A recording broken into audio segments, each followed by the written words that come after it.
Il virus continua a circolare in Veneto con un numero stabile di circa nuovi 700 positivi ogni giorno, ma le terapie intensive reggono e le previsioni parlano di una sessantina di posti occupati in rianimazione nelle prossime settimane. La previsione che abbiamo anche già fatto vedere è quella di in 3 settimane di arrivare ai 60 posti in terapia intensiva e 14.500 persone positive.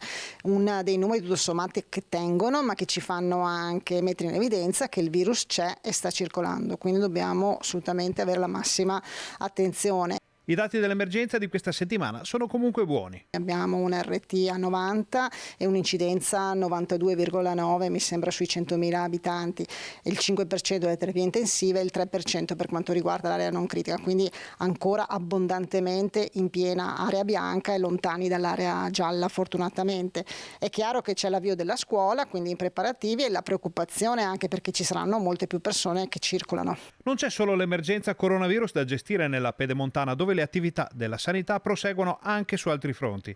L'assessore Lanzarina ha infatti inaugurato il nuovo servizio dipendenze di Tiene. Oggi purtroppo parliamo di dipendenze da gioco d'azzardo con un piano ben dettagliato e definito che la Regione Veneto ha varato. Parliamo anche di dipendenze dalle tecnologie e qui sono coinvolti soprattutto i giovanissimi e quindi un'attenzione molto molto forte su questo.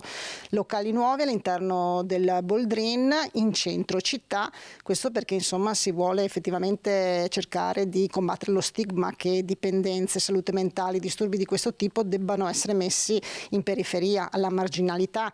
Invece sono persone che hanno fatto dei percorsi sbagliati, che vanno seguiti e che vanno soprattutto aiutati e assistiti loro e le loro famiglie.